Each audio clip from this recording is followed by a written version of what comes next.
शिवाजी महाराज या देशाचे संविधान करते भारतरत्न डॉक्टर बाबासाहेब आंबेडकर आणि ज्यांनी समाज सुधारणेचा वसा घेतला, ध्यास घेतला आणि तो संस्कार आमच्यावर आणि वंदनीय शिवसेना प्रमुखांवर केला, ते समाज सुधारक प्रबोधनकार ठाकरेजी आणि ज्यांनी तुम्हा आम्हाला घडवलं, शेंदूर फासला, कुणाला नगरसेवक केलं, कुणाला आमदार केलं, कुणाला खासदार केलं, कुणाला मंत्री केलं, कुणाला मुख्यमंत्री केलं, ते वंदनीय हिंदू हृदय सम्राट शिवसेना प्रमुख श्रीमान बाळासाहेब ठाकरे आणि तुमच्या आमच्या लाडक्या मा सौ मीनाताई ठाकरे यांना आदरांजली वाहतो। आजची सभा एका वैशिष्ट्यपूर्ण दिवसावर आहे साहेब। आज शनिवार 27 जून हाच दिवस शिवराज्याभिषेक दिन आहे। या शिवराज्याभिषेक दिनाच्या दिवशी तुम्ही यवतमाळ मध्ये आलात। आम्ही यवतमाळच्या शिवसेनेच्या वतीनं आपलं हार्दिक स्वागत करतो। साहेबांच्या सोबत उद्याचा आमचा सूर्य, उद्याच्या महाराष्ट्राची आशा, आकांक्षा, स्वप्न साकार करण्यासाठी सन्माननीय युवा सेना प्रमुख आदित्यजी ठाकरे या ठिकाणी आले। त्यांचं जोरदार टाळ्यांच्या गजरात आपण स्वागत करूया। कधी कधी नावात काय आहे असं म्हटलं जातं, आता ते सांगत होते देरकर, पण मला आश्चर्य वाटत राहतं, इथे एक संजय आहेत, तिथे एक संजय आहे। तुम्हाला कुठले संजय विपरीत आहेत?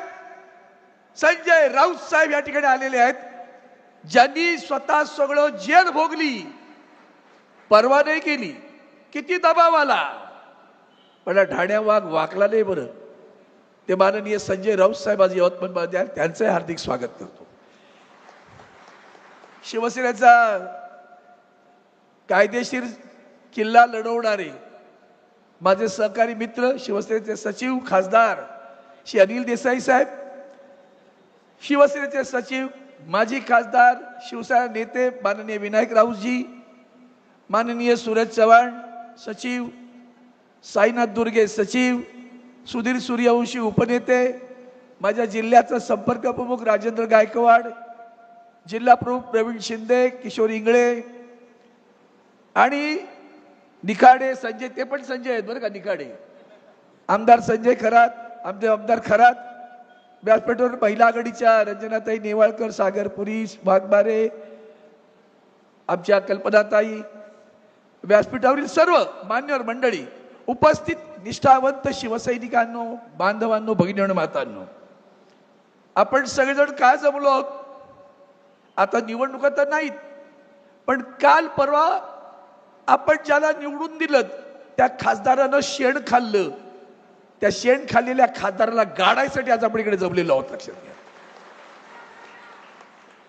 मला कधी कधी आश्चर्य वाटतं, लोकसभेच्या निवडणुकीच्या पूर्वी त्यांचं नाव जेव्हा आलं तेव्हा आदरणीय उद्धवजी साहेब विचारायचे, अरविंद काय करायचं आपण?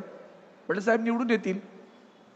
पूर्वी होते आमच्याचकडे काही ना माणसं जन्माला त्याची सरडेच्या अवलादीने येतात, रोज रंग बदलतात, पण त्यांना माहिती नाही तुम्ही रोज रंग बदलता, बदलत राहा, हा भगवा मात्र तेजाने तसाच फडकत राहील, एवढं लक्षात ठेवा सगळ्यांनी। इतकं सोपं नाहीये। आपण दिली त्याला उमेदवारी। साहेब स्वतः आपण आलात, सभा घेतल्या, यवतमाळमध्ये झंझावात निर्माण केलात, सगळ्यांना वाटायला लागलं बस आता मात्र आपला विजय झाला, भगवा फडकला, आणि परवा त्यांनी शेण खाल्लं। मला आश्चर्य वाटतं, माणसं खोटी किती बोलू शकतात। तुम्हाला सर्वांना सांगतो, शिवसेना आमची आई आहे बरं का।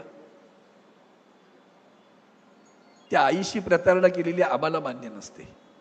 तुम्हाला शिवसेना आई वाटते की नाही? शिवसेना आपली आई आहे ना? शिवसेना आपली आई आहे ना?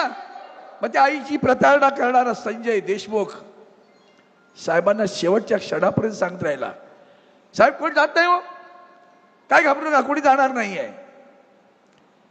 पण ही दळपत्री माणसं, आपला इतिहासच असा आहे। खरं तर छत्रपती शिवरायांना सुद्धा स्वकीयांबद्दल बरोबर अधिक लढाया कराव्या लागल्या। छत्रपती संभाजी राजांना सुद्धा पकडून देणारा आपलाच गद्दार होता। फक्त यवतमाळकरच्या शिवसैनिकांनी लक्षात घेतलं पाहिजे की ही वेळ अशी आहे की अफजल खानाचा वध आपणच केलाय. हे तर शेळपट आहे, ती झाडाच्या फांद्या आहेत, ते मूळ तिकडं आहे, ते दिल्लीत बसले. बरं, त्याला आव्हान देणारे छत्रपती शिवाजी महाराज होते. आणि आजच्या काळात त्यात दिल्लीश्वरांना आवाज देणारे कोणी ह्या देशात असतील तर ते उद्धवजी ठाकरे साहेब आहेत. लक्षात घ्या. हिम्मत होत नाही कोणाची. तुम्हाला काय वाटतं दबाव येत नाही? संजय राऊत साहेबांचं उदाहरण आताच दिलं ना. काय आमच्या आदित्यजी ठाकरेंच्या बद्दल केलं होतं? कुठल्या खालच्या पातळीवर जाऊन एक उभारणारा एक युवा नेता, त्याचं चारित्र्य हनन करायचं, त्याला खच्चीकरण करायचं. कशासाठी? आटापिटा फक्त सत्तेसाठी. भारतीय जनता पार्टी याचं मूळ आहे. मला जुन्या खूप आठवणी येतात, पण आज उद्धवजी ठाकरे साहेब आहेत. पण विसरू नका बरं साहेब, तुमच्या समोर सांगतो, आज देशात जर कोणी कपटी पार्टी असेल ना, कपट कारस्थान करणारी, तर ती भारतीय जनता पार्टी आहे. आणि कृतज्ञ कोण असतील तर त्या भारतीय जनता पार्टीत आहेत. एक किस्सा फक्त सांगतो मुद्दाम. हे आताचे पंतप्रधान, त्यांना कोण विचारत नव्हतं त्यांच्या पक्षात, उपोषणाला बसले होते एकदा. तेव्हा उद्धवजी साहेबांना मोठ्या साहेबांनी बोलवलं. अरे म्हणाले, तो बघ रे, त्या नर्मदेसाठी उपोषणाला बसले, जाऊन भेटून ये. आदरणीय उद्धवजी साहेब गेले. तेव्हा मोदी, तुम्ही कोणी नव्हता बरं, तुमचा पक्ष सुद्धा तुमच्याकडे पाहत नव्हता. तेव्हा उद्धवजी ठाकरे साहेबांनी तुम्हाला आधार दिला, शिवसेनेला आधार दिला. या महाराष्ट्रामध्ये भारतीय जनता पार्टीचं कार्यालय तुमच्या यवतमाळमध्ये होतं का रे? होतं का? भारतीय जनता पार्टीचं कार्यालय होतं का 40 वर्षापूर्वी? वंदनीय हिंदू हृदय सम्राट शिवसेना प्रमुखांनी हिंदुत्वाच्या भूमिका घेऊन यांना हात दिला. साहेबांचं एकच वाक्य होतं, मी महाराष्ट्र पाहतो, तुम्ही राष्ट्र पहा. त्या महाराष्ट्र पाहतो म्हणणाऱ्या त्या तंबूत सुद्धा हा उंड घुसला. तुम्ही एक लक्षात ठेवा, ते जे काय रामायणातलं श्रीराम वरे जे आहे ना, त्याला मात्र भुलू नका बरं. उस डोंगा पर रस नाही डोंगा, काय भुललासी वरलिया रंगा. लाडक्या बहिणींनो खास सांगतो, उस डोंगा पर रस नाही डोंगा, काय भुललासी वरलिया रंगा. वरच्या रंगाला भुलू नका, वरच्या आमिषांना भिडू नका. कधी बहीण बनतील आणि पैसेही काढून घेतील. तुमची मतं विकत घेणारी माणसं आहेत. आज साहेबांना फक्त एकच वचन आपण द्यायचंय. साहेब, यवतमाळच्या जिल्ह्याच्या वतीनं आम्ही सारे हे जमलेले निष्ठावंत शिवसैनिक आपण वचनबद्ध व्हायचंय. साहेब, उतरणार नाही, मातणार नाही, भगवा पडकविल्याशिवाय स्वस्थ बसणार नाही, हे आपला ब्रीद असलं पाहिजे. आणि त्यासाठी आपण सगळेजण जमलेलो आहोत. ही माणसं विकली जातात तेव्हा केवढ्या वेदना होत असतील. किती तुम्ही विचार केला का कधी? साहेबांना किती वेदना होत असतील.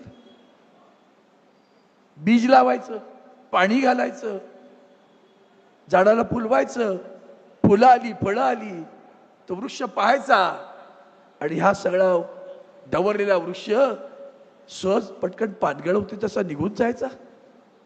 म्हणून तुम्हाला सर्वांना आज आवाहन करतोय, आपण जमलोय ना, तर हा मेळावा निष्ठावंतांचा आहे, विष्ठावंतांचा नाही. या मेळाव्यामध्ये आपण शपथ घेऊया. साहेब, तुम्ही आलात, संजय देशमुखला तर गाडूच, ते 2 संजय आहेत बरं.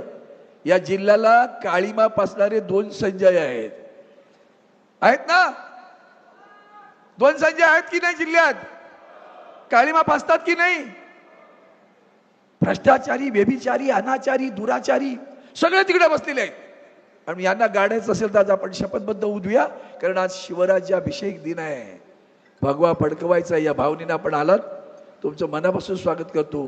पत्रकार लक्षात घ्या, खासदार गेला म्हणून कुणी गेलं नाही बरं का. तो तिकडे कुठेही गेला असेल, पण यवतमाळचा शिवसैनिक आजही आदरणीय उद्धवजींच्या नेतृत्वावर विश्वास ठेवून कटिबद्ध झालेला आहे. त्यांनी शपथ घेतली आहे. साहेब, आम्ही तुम्हाला शपथ देतो, तुम्ही जो विश्वास आमच्यावर टाकलाय ना, तो विश्वासघात आम्ही कधीही करणार नाही. आणि तुमच्या मनातलं नव्हे, यवतमाळकरांच्या मनातलं नव्हे, यवतमाळकरांनी सुद्धा लक्षात घ्या, मतदान करणाऱ्या मतदारांनी सुद्धा लक्षात घ्या.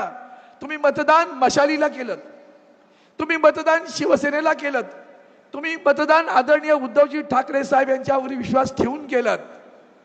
त्या मतदारांच्या पाठी सुद्धा सुरा खुपसला गेला आहे. त्या मतदार आणि शिवसैनिक सगळ्यांनी जागरूक राहा. त्यांची निवडणूक सुरूच झाली आहे, आपलीही आता सुरू झाली. आता किती वार करा, आम्ही पलटवार करू आणि